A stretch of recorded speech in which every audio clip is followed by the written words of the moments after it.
הבורא עולם מסתכל כאן על 7 מיליארד אנשים, יש 2 מיליון סוגים בעלי חיים, יש מאות מיליארדים של פרפרים, יתושים, פילים, שפנים, בכל העולם, גויים, יהודים, כוכבים, גלקסיות, הכל מושגח אצלו בכל שנייה, ואם דבר אחד קטן, הוא יאבד עליו שליטה פעם אחת, כל העולם נחרב.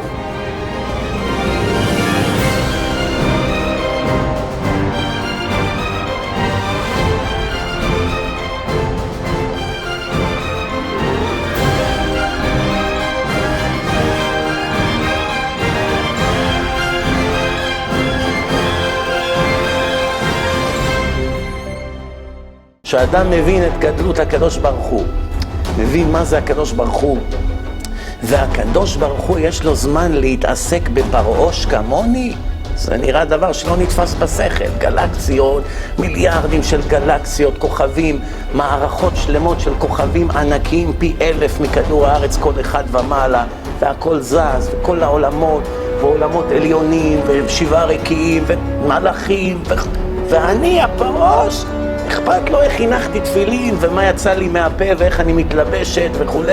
זה דבר שקשה להקל אותו. אבל מה, עם התורה אפשר להתווכח, זה מכתב רשמי מהקדוש ברוך הוא, זה ככה כתוב.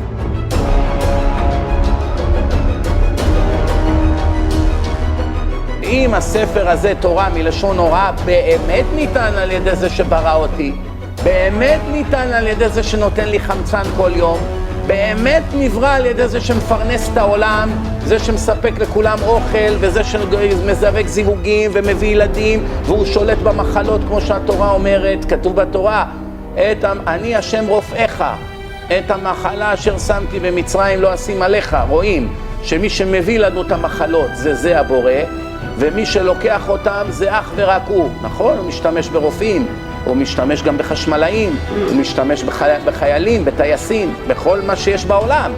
אבל מי שולט, מי הסוויץ' הראשי, זה אך ורק הוא. מיליון רופאים לא יעזרו אם הוא לא רוצה שהאדם יחיה.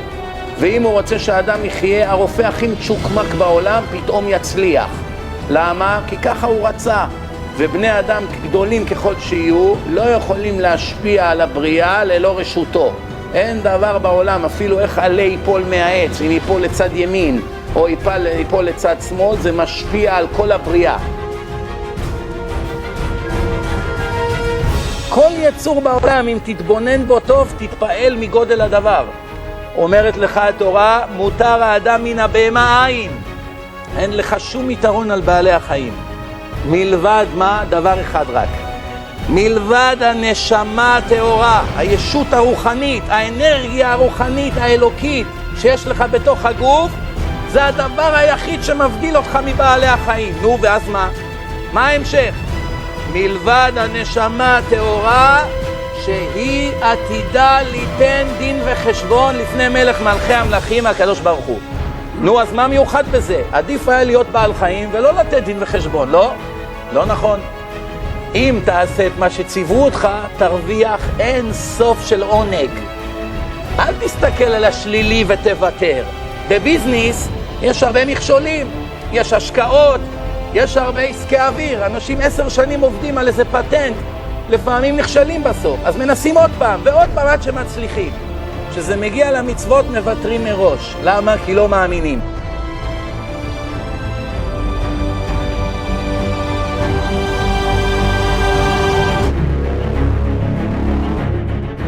שבעה שבועות לאחר יציאת מצרים עומדים בחג השבועות, מה שנקרא היום חג השבועות, שזה חג מתן תורה, הביא אותנו לכאן כדי לתת לנו תורה, לא כדי חלילה לפגוע בנו. והכל ניסיון. עוד לפני שהתורה ניתנה במלואה, כבר משה מסביר לנו בעצם מה כל תכלית החיים. מה כל תכלית החיים? הכל מאלף עד תף ניסיון אחד גדול. כמובן שיש ניסיון אחד גדול שמחולק למיליוני ניסיונות קטנים. יש הרבה ניסיונות, כל דקה ודקה זה ניסיון. כל צעד ברחוב שאדם עושה זה ניסיון, תלוי לאן הוא הולך. כל פעולה, כל דיבור, כל מחשבה, כל רצון של אדם, כל דבר ודבר האדם נבחן. כמו שנראה, חלק מהדברים שאנחנו אומרים קצת קשה לאנשים לקבל. לפעמים האמת מטרידה בני אדם. טבע האדם מטבעו שהוא מחפש תירוצים והתחמקויות, להתחמק ממטלות. כולנו היינו בצבא, היינו בבית ספר, יודעים מה זה מטלות. כשיש מטלות כולם נעלמים. אבל כשמדובר במטלות שניתנו על ידי בורא עולם, חוקי המשחק משתנים. כל מה שצריכים בעצם זה 3 דברים. א', להוכיח שבורא עולם קיים וכל היצירה המופתית הזאת מתוכננת מאלף עד תף בהשגחה מלאה. החלק השני, להוכיח לא רק שיש בורא לעולם וברא אותנו, אלא שנתן לנו תורה. צריכים להוכיח שהתורה שבכתב והתורה שבעל פה הם על ידי זה שברא את העולם.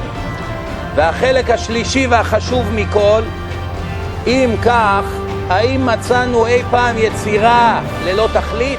ראיתם פעם איזה דבר שנברא ללא תכלית? שולחן, מקרן, מחשב, מיקרופון, מצלמה, כל דבר שנברא עד היום, הבורא של אותו דבר החליט קודם כל מה הוא רוצה. אחרי שהוא החליט מה הוא רוצה, הוא החליט איך לברוא את אותו חפץ. כשרואים עולם כזה גדול, מתבוננים בבריאה, רואים שהדבר הכי חשוב בעולם זה האדם.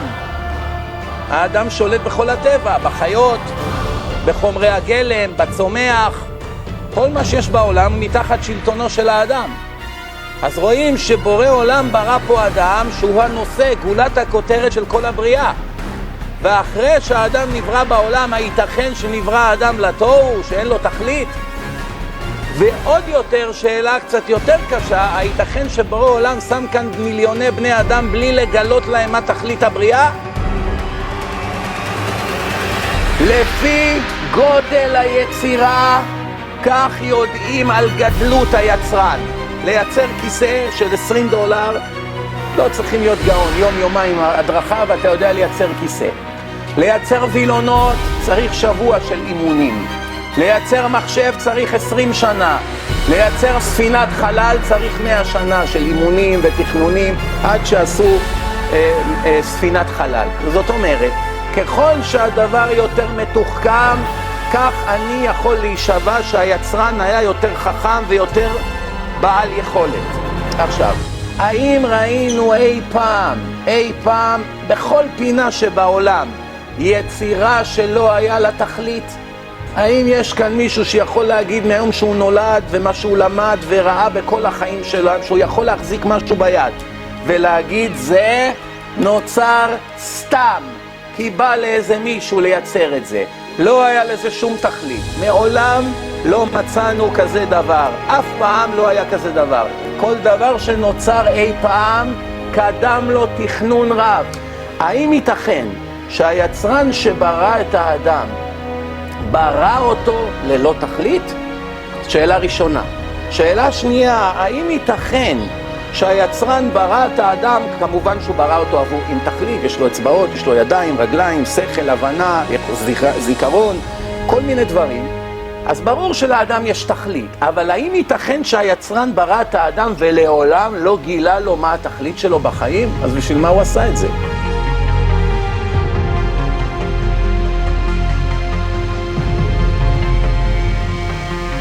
אבל הדבר החשוב מכל, מה תכלית החיים? מה בורא עולם רוצה מכל יהודי ויהודי? גם לגויים יש תכלית, גם לבעלי חיים יש תכלית, כל דבר בעולם יש לו תכלית. אבל הדבר הכי חשוב בעולם, כמו שכותב הספר בכבודו ובעצמו, זה היהודי, עם ישראל. לא הרבה יודעים שמבריאת העולם ועד מתן תורה עברו המון שנים. לפי היהדות העולם הוא 5,769 שנים. ומאז שהעולם נברא ועד שקיבלנו תורה, בערך עברו 2,400 שנה עד שנאספנו להר סיני וקיבלנו תורה בעברית מלשון הוראה. ואחרי שקיבלנו את התורה הבנו בדיוק מה התכלית. בתורה כתוב, אם תיקח את כל תענוגות העולם הזה. מה זה תענוגות העולם הזה? כסף, נשים, אומנות, ספורט, אכילה, שינה, כל תענוגות העולם הזה, תחבר הכל ביחד, של כל האנשים שחיו פה בכדור הארץ מתחילת העולם ועד סופו. כמה זה? 100 מיליארדים. היום יש 7 מיליארד, דור הקודם היו 4 מיליארד, דור לפני היה 1.5 מיליארד, דור לפני היה אולי מיליארד. תחבר את כולם, יכול להיות 100 מיליארד אנשים חיו פה. תחבר את התענוגות של כולם ביחד במשך 70-80 שנה שאדם חי פה, איזה הר של תענוגות יהיה מפה עד השמיים, כן? תחבר את כל ההנאה שאנשים נהנו מאוכל. כמה הנאה. כל מה שנהנו מנשים, מכל מיני דברים. כל מה שנהנו מכל דבר שאתה רק יכול לחיות. חברת של כולם ביחד, זה לא ישווה, לא שווה לשעה אחת תענוג של נשמה של יהודי ששמע בכל בורא עולם ועכשיו הוא נמצא בעולם הבא. שעה אחת של העונג שהקדוש ברוך הוא ייתן לכל אחד ששמע בקולו, זה יותר מכל מה שחיו פה כולם ביחד. איפה זה כתוב בתורה?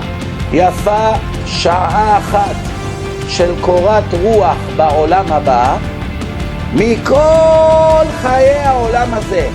כל העולם, כדור הארץ הזה, שיהיה כאן 6,000 שנה עם מיליארדים של אנשים ותענוגות והכל, לא יכולים להגיע לשעה של יהודי אחד.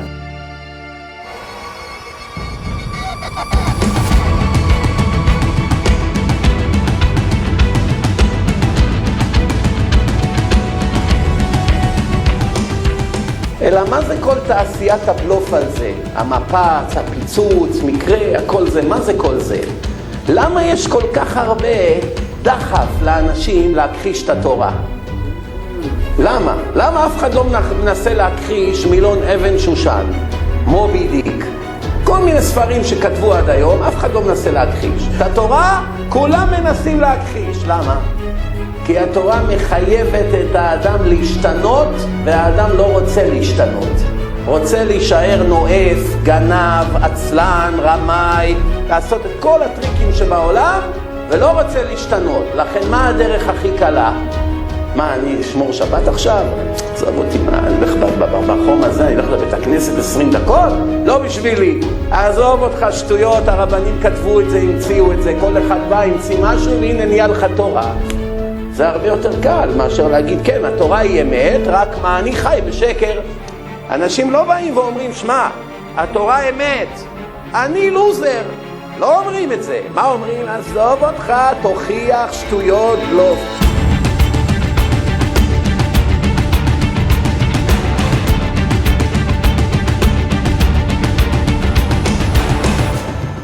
אנשים שאני מדבר איתם אומרים לי, תשמע, אני טוב לי איך שאני.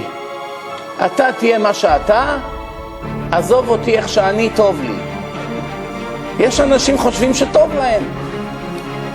בתורה כתוב, טעמו וראו כי טוב השם. הדבר היחיד שהוא טוב, מגלה לנו בורא העולם. מי מוסמך לקבוע מה זה טוב ורע? מי? זה שברא את העולם הוא היחיד שיכול להחליט מה נקרא טוב ומה נקרא רע. אם בני האדם יחליטו מה זה טוב, הנה לך מיליון סוגי טוב. היטלר יגיד שזה טוב להרוג יהודים, תינוקות, להכניס אותם לתנור, זה טוב. החמאסניק יגיד את אותו דבר. הסיני יגיד שטוב זה לאכול תולעים חיים. כל אחד יגיד שטוב זה להיות שחקן כדורגל. אחד יגיד שטוב זה לזלול כמו חזיר כל היום. השני יגיד טוב זה לקחת סמים ולהיות בדמיונות. כל אחד יש לו טוב אחר, אף אחד לא יכול להחליט כולם פה אחד מה זה טוב. הקדוש ברוך הוא בחר בנו בגלל שאהב את אברהם, יצחק ויעקב. אחר כך כתוב בתורה, בכם בחרתי מכל העמים להיות לי לעם. לא תלכו בחוקות הגויים אשר אנוכי משלח מפניכם. כי את כל התועבות האלה עשו הגויים והקוץ בם. אומר לך בורא עולם בתורה שכל העולם מאמין בה, חוץ מכמה מהישראלים. כל הנוצרים מאמינים שהתורה מאלוקים. כל המוסלמים מאמינים. מה הראיה? הנוצרים קוראים לתורה The Old Testament. רק הם טוענים שיש חלק ב'. אף פעם לא אמרו חלק א' לא מבורא עולם. אף נוצרי שמכיר שיש בורא לעולם, מעולם לא ניסה לטעון שהיהודים לא קיבלו תורה בהר סיני. רק אצלנו במדינה יש יהודים שיש להם את העוז ואת החוצפה לצעוק, התורה זה סתם ספר היסטוריה. איך ייתכן שאדם בר דעת יחיה 70-80 שנה ואף פעם לא יקדיש שבוע מחייו כדי לכל הפחות להרגיע את המצפון שזה בלוף? הרי הם יבואו ויגידו לי, שמע, יש לך פצצה, החביאו לך פצצה בבית, ועכשיו אני צריך שבוע לעבוד, לעבור בחירות, לבדוק, לעלות לגג. אין לי ברירה, אני חייב, כי אני לא יכול לקחת כזה סיכון שזה שם. שבא בן אדם אומר, יש כאן פצצה, יש כאן חומר אטומי, יש חומר נפץ. אם התורה אמת, אתה מרוויח חיי נצח עם עונג שאין לו קץ, ואם לא, אתה מפסיד את הכל. לא שווה לך להשקיע שבוע ימים של חקירות וויכוחים, לשאול, לשלוח אימיילים, להתווכח, להרביץ לרב, לקבל תשובות, עד שבסוף תגיד, ברוך השם, הוכחתי שהרב הזה מדומיין, כולו צ'יזבטים, ברוך השם, שלום עלייך נפשי. אדוני, הספר הזה זה הספר הכי חשוב שאי פעם ניתן לאנושות. זה הספר היחיד שניתן על ידי זה שברא את העולם.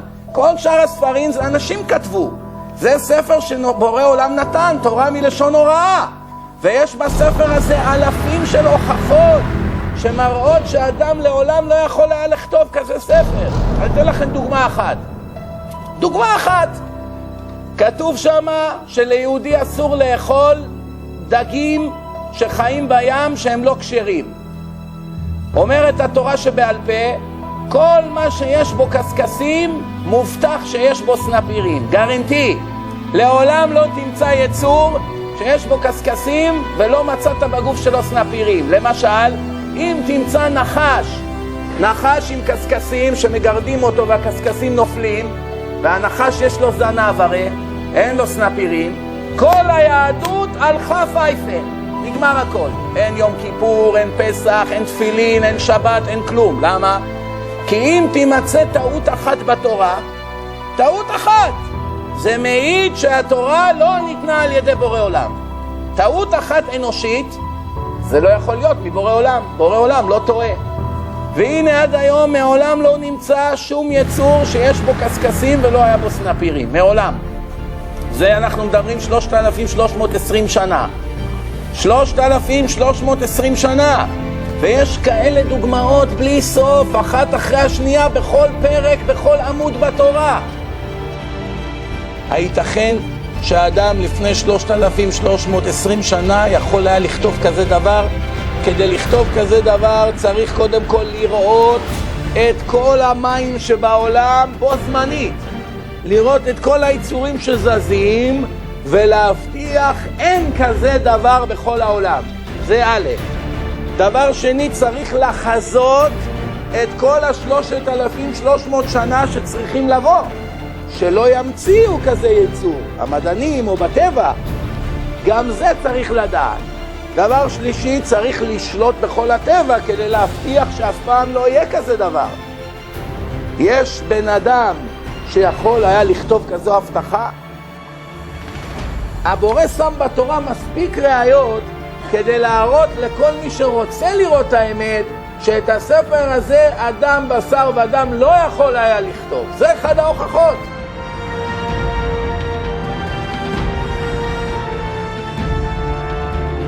מי שאומר אני מאמין בקדוש ברוך הוא, יש בעיה גדולה במה שהוא אומר. בתורה כתוב שחייבים לדעת ב100% שהוא קיים ומנהל את העולם והוא נתן לנו תורה. לא להאמין, לדעת. מה ההבדל בין אמונה לידיעה? כשאדם אומר אני מאמין ב80% בבורא עולם, בעצם הוא אמר יש לי 20% ספק, נכון? אם אדם אומר אני מאמין ב80% בספר, אז יש לו 20% ספק. עם 20% ספק קשה מאוד לקיים את חוקי הספר. כשאדם אומר בשפת המדע believing means not knowing, כשאדם אומר we believe, כשהמדענים אומרים we believe, כולם יודעים שהם לא בטוחים, אולי כן אולי לא. אבל בתורה לא כתוב ככה. בתורה כתוב וידעת, למען תדעו, דע את השם אלוקיך וידעת היום, למען דעת כל עמי הארץ. הכל בלשון ידיעה. כל הפעמים שבורא עולם פונה ליהודים בתורה, אתם חייבים לדעת שאני מנהל את העולם. נתתי לכם מספיק הוכחות כדי לדעת שאני הבוס שאני נתתי לכם תורה, שאני בראתי אתכם ושיש חיי נצח. ברגע שהאדם נפטר, הנשמה שלו הולכת לעולם אחר, ושם היא לעולם לא מתה. רק חשוב מאוד לדעת מי היה אותו בן אדם. צריך לעבוד, והעבודה היא לא קלה בעולם הזה. אדם לעמל יולד. כל החיים זה ניסיון, מהרגע שהאדם נולד עד הרגע שהוא נפטר, כל רגע ורגע בחיים שלו זה ניסיון.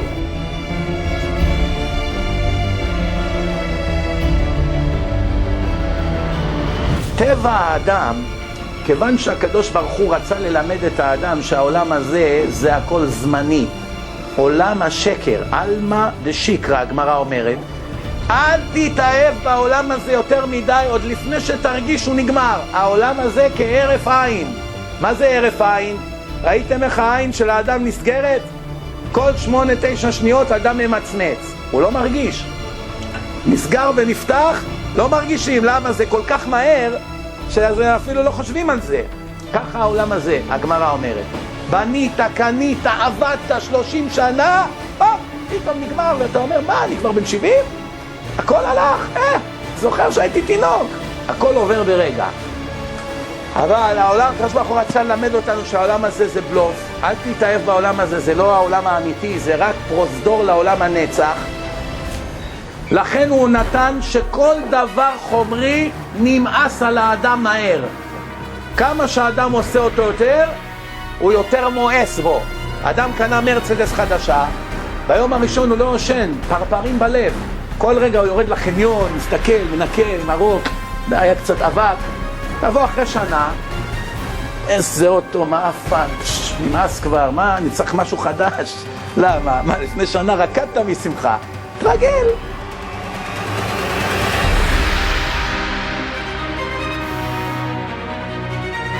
כל בני האדם בעולם שלא מחוברים לבורא שלהם, לעולם לא יכולים להגיע אל האושר, לעולם. אבל מה?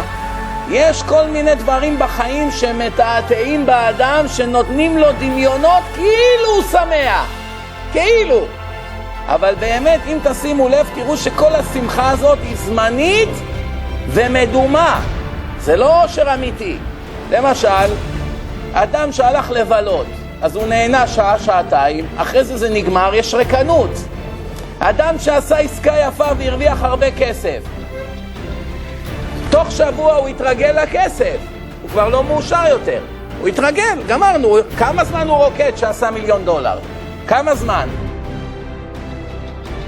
אם אין אני לי, מי לי? אם אני לא ידאג לנשמה שלי, לעצמי, אף אחד לא יעזור לי. עם כל הכבוד לילדים שלי, אני הוא היחיד שיכול באמת להציל את נשמתי. איך? על ידי שאני אקיים את חוקי היצרן. יש יצרן ואני היצירה. היצירה חייבת לשמוע בכל היצרן. היצירה זה לא בורא בפני עצמו. אנחנו לא אדונים לעצמנו להחליט מה כן מה לא. נכון שיש לנו בחירה? הקדוש ברוך הוא נתן לנו בחירה. לחיות אין בחירה. חיות חיות לפי אינסטינקטים. כל חיה היא רואה אש, היא בורחת. היא רואה מים, היא קופצת. היא רואה, הנמר רואה זברה, הוא מתקיף. אי אפשר לדבר איתו, תתאפק 10 דקות, חכה, עוד לא גמרנו לצלם. אין עם מי לדבר. אבל האדם שבא לרצוח, אפשר לדבר איתו ולשכנע אותו לא לרצוח. אדם שבא לאנוס, אפשר לדבר איתו ולשכנע אותו בכוח השכל שלא משתלם לו. בדרך כלל, רוב בני האדם מבינים רק בדרך הקשה. רק אחרי אסונות וטרגדיות ומכות מתחילים להתעורר. אבל האדם החכם לא מחכה שהבורא ייתן לו איזה נוקאוט כדי להעיר אותו. החוכמה היא להתעורר לפני שבאה המכה. גם אחרי שבאה המכה זה מדרגה להתעורר. יש הרבה אנשים אחרי שעברו איזה טרגדיה התחילו לחפש מה תכלית החיים. אבל האדם החכם, יש לך תורה, תבדוק בתורה, תראה. לפי הבנתו וידיעתו של בורא עולם, איך הוא מגדיר את המילה חיים? בדיוק הפוך ממה שאנחנו קוראים חיים. אם תשאל אדם ברחוב, איציק, מה זה חיים בעיניך? מה הוא יגיד? כדורגל, גרעינים, בריכה, מכונית יפה, אוכל טעים, לישון, לנוח, קצת עבודה, ביזניס, להתרחב, לפתוח עוד חנות, להתחתן, להביא ילדים, לנסוע לחופשה כל שבועיים. זה חיים. כל אחד מגדיר חיים בערך אותו דבר, לא? והנה אנחנו רואים שלאורך כל התנ"ך, לא עוד בתורה, כל הזמן חוזר אותו מוטיב. אם תשמרו את מצוותיי, תחיו. מה זאת אומרת? הכלב לא שומר מצוות, הוא חי או לא? חי. גויים לא שומרים מצוות, גויים. חיים או לא חיים? יותר בריאים מהרבה מאיתנו. חילונים שלא שומרים מצוות, לא חיים? חיים. נוסעים במכונית, עושים כסף, נוסעים לחוץ לארץ, אוכלים טוב, יושנים, מה הולך פה? יושבים כל היום, רואים טלוויזיה, אז כולם חיים. אבל לפי התורה רק מי ששומר מצוות נקרא חי. אז מה הולך פה? יש כאן סתירה, שום סתירה, בורות. מעולם לא למדנו מה זה חיים. חיים שבורא עולם מדבר זה חיי נצח, לא חיים של הגוף 20, 30, 70 שנה. ברור הרי שאם כלב חי וגוי חי, ואפילו אלה שלא שומרים מצוות חיים, הם חיים גם בלי לשמור מצוות, ובתורה כתוב לך שאם תשמע בקולי תחיה, אז על איזה חיים מדובר? בורא עולם, מה, הוא שכח מה הולך פה? הוא לא רואה את המציאות? שיש אנשים שלא שומרים והם גם כן חיים? אלא בעיניו חיים זה דבר אחר לגמרי. לא מה שאתה חושב, בכלל משהו אחר.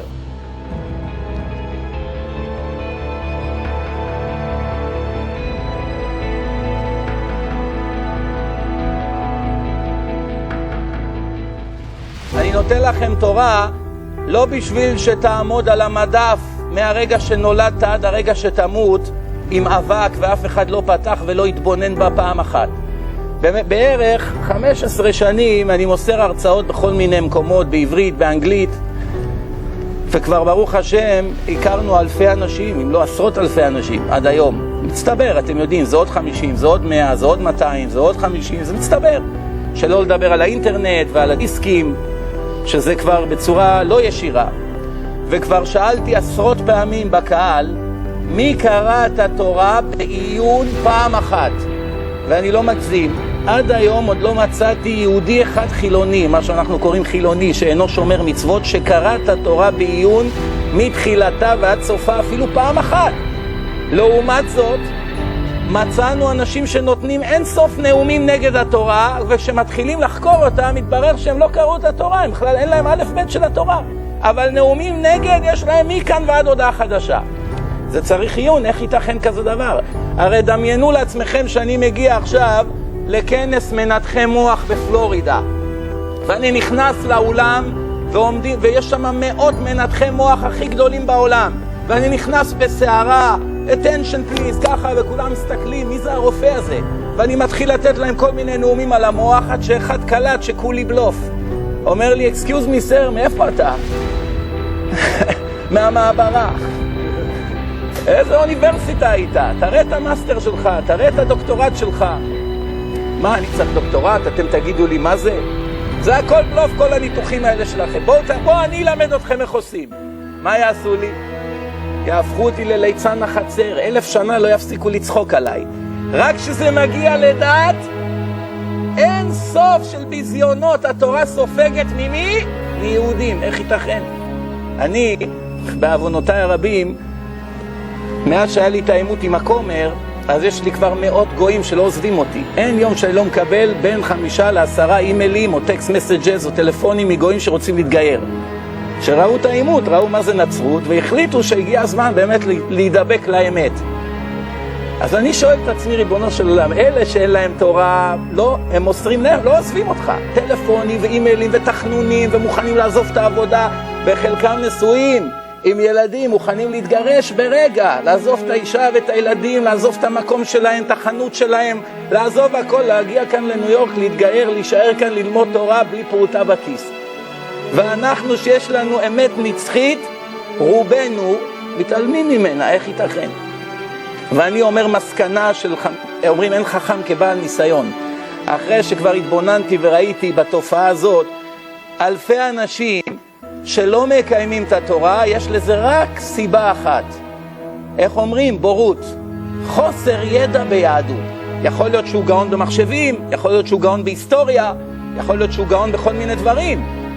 בתורה אין לו ידע מינימלי ולכן הוא לא מקיים. כל אדם שחינכנו אותו ולימדנו אותו את היסודות של היהדות לא נשאר אותו אדם.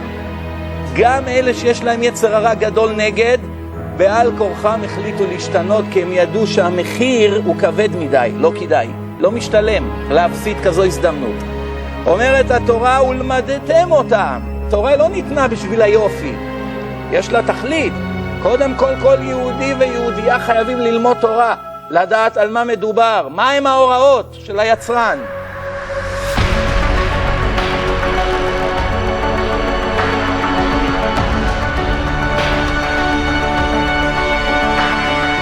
למה אנשים כל כך מדברים נגד? כי זה מחייב, והמצפון מתחיל להפריע. כשאדם יודע אני חי בשקר, הוא סובל מבפנים.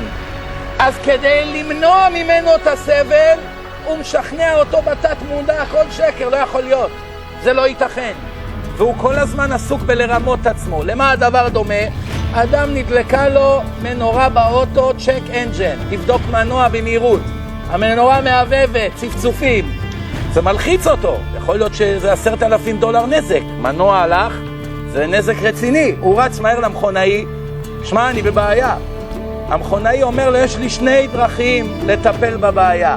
הדרך הארוכה והיקרה, הדרך הקצרה והזולה. איזה מהם אתה מעדיף? מה הוא אומר? בטח הקצרה והזולה. הוא אומר, תבוא עוד 10 דקות, יהיה בסדר. הוא חוזר אחרי 10 דקות, תביא $5, לך, סע לשלום. 2 אחר כך המנוע עולה באש. מה עשה המכונאי הגאון? ניתק את החוט של המנורה, אין בעיה. זה אנחנו. אתם צוחקים עליו, אבל אנחנו בדיוק ככה. כולנו בלי יוצא מן הכלל. מי יותר מי פחות, כמובן. אדם כל הזמן עסוק בלרמות עצמו. התורה כבר דיברה על אנשים כמונו. כי שמנו כזב מחסנו. מתחבאים מאחרי השקר. אדם שלא יודע מה זה תורה, 70 שנה חי בטעות כל החיים שלו. מגיע לעולם הבא. מה זה עולם הבא? שנה משפט בשמיים, מהרגע שהנשמה יוצאת. למה אומרים שנה קדיש על הנפטרים? כל דבר יש לו סיבה, זה לא סתם המצאות, מנהגים שמצצו מהאצבע. זה לא הולך ככה, כל דבר יש לו סיבה, צריכים לחקור בשורש הדבר. אלא מה? הנשמה יוצאת ומעבירים איתך את כל החיים שלך 70 שנה, כל פרט, כל מילה, כל ציוץ, כל הרהור, כל גירות בראש. את הכל יביא השם במשפט. ואומרת לך התורה, תדע לך, הכאב הכי נורא של הנשמה מהרגע שהיא נשלפת מהגוף, גם בגוף, אבל קל וחומר אחר כך שהיא מגיעה לעולם האמת, זה הבושה. הבושה הורגת את האדם, שמראים לו 70 שנה נתתי לך חמצן, האכלתי אותך, סידרתי לך, חיתנתי אותך, הבאתי לך ילדים, הצלתי אותך ממחלות, מתאונות, מבעיות. ומה עשית בדבר שנתתי לך? לקחת בלי להגיד תודה והשתמשת בזה נגדי 70 שנה בלי הפסקה. נתתי לך פה, כל היום מבזה אותי. עוד פעם שבת, עוד פעם הדתיים, עוד פעם כשר, עוד פעם פנאטים, נמאס, לא יכול לסבול את זה. 70 שנה אני מאכיל אותך, נותן לך כוח לדבר, אתה מדבר נגדי בלי הפסקה. נתתי לך אצבעות, כל היום מתקתק באינטרנט דברים נגד התורה. ושלא לדבר על דברים אחרים שהוא עושה, כן? בקיצור, אדם פתאום מקבל שוק חיים.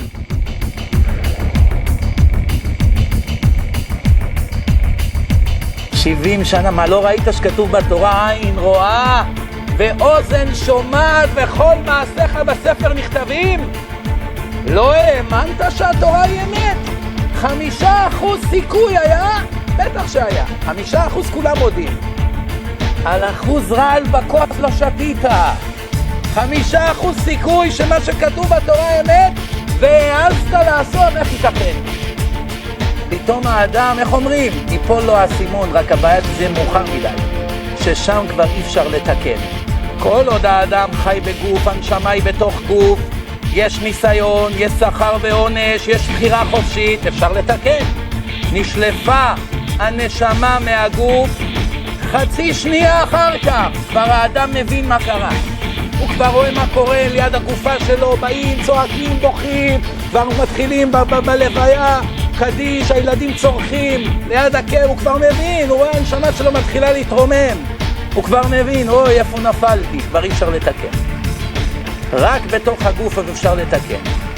האדם שלא לומד, הוא לא מרגיש שום בעיה, המנורה מנותקת. אומרים לו, תראה, 70 שנה נתתי לך חמצן, אוכל, לחם, כל מה שהיה לך, לא נגעת בתכלית שלך אפילו חצי דקה. כל החיים שלך, חצי דקה לא נגעת בתכלית שלך. רק צברת חובות ועכשיו צריכים לשלם עליהם. איזה עוגמת נפש יהיה לבן אדם שהוא יתעורר ועכשיו זה כבר מאוחר. נשאלת השאלה, למה אנחנו, רובנו כאן צעירים, למה אנחנו, שיש לנו רובנו לפחות עוד 20, 30 או 40 שנה אולי, לא בטוח, אולי, עוד הסיכויים שכן, למה אנחנו לא עושים איתם כלום? זו השאלה.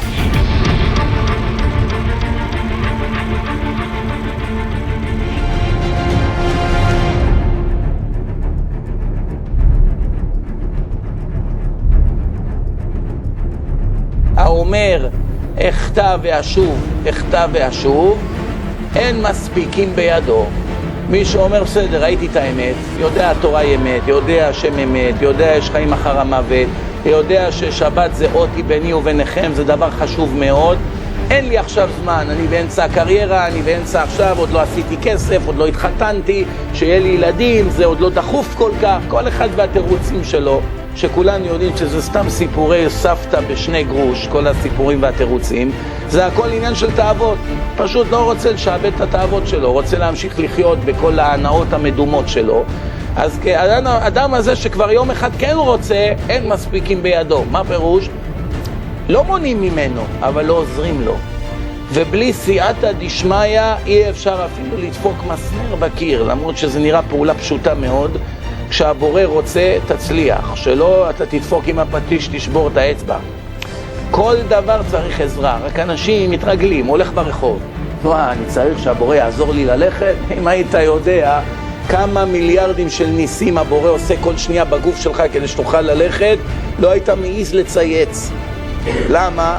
1 מהמיליארד לא מתקיים, אתה נהיה משותק ברגע. מספיק שנים אחד במוח לא יקבל דם, מתוך טריליונים שיש בתוך המוח. אמרתי לכם, כל חברות הטלפונים בעולם זה לא 1% ממוח. אז תחשבו רגע שאיזה ווייר אחד של איזה חברת טלפונים בעולם לא מחובר, התנתק. כל מערכת הלוויינים והטלפונים והתקשורת והטלוויזיות בעולם היו קורסים מווייר אחד, ככה זה המוח. ווייר אחד לא עובד, זה לא השאר ממשיכים לעבוד, זה אחד תלוי בשני.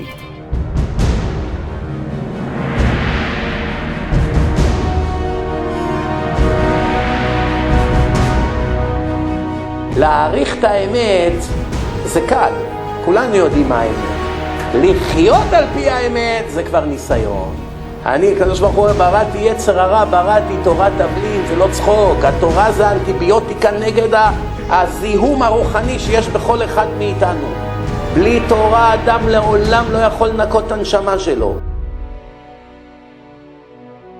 להשתמש בחוכמה ובבינה, לשעבד את היצרים שלך, להיות אדון על היצר שלך, איך כתוב, איזה הוא גיבור הכובש את יצרו, ולהיות צדיק, לבחור באמת, זה נקרא דעת.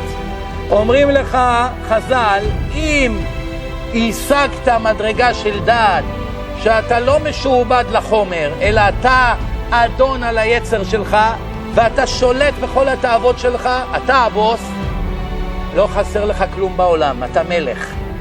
אבל אם אין לך דעת, אין לך כלום. מה זאת אומרת אין לי כלום? יש לי בניינים, חצי מנהטן שלי, יש לי 5,000 פועלים, יש לי אישה, יש לי 4 ילדים, יש לי מכוניות, יש לי ויש לי ויש לי. מה זאת אומרת? אני כל יום בטלוויזיה, אין לך כלום. זה הכל אשליה זמנית. בסוף תראה שאין לך כלום.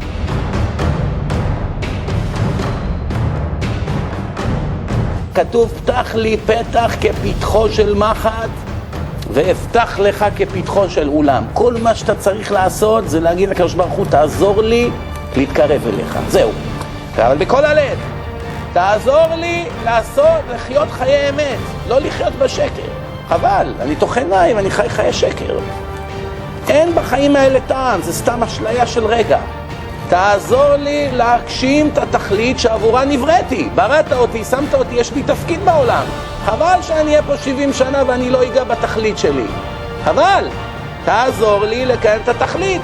כל יום תדבר דקה, 2 לפני שאתה הולך לישון, תגיד שמע ישראל, תראה תוך חודש איך כל החיים שלך מתחילים להשתנות. למה? צריך לדבר עם הקדוש ברוך הוא. צריך גם להתחנן כדי לראות את האמת.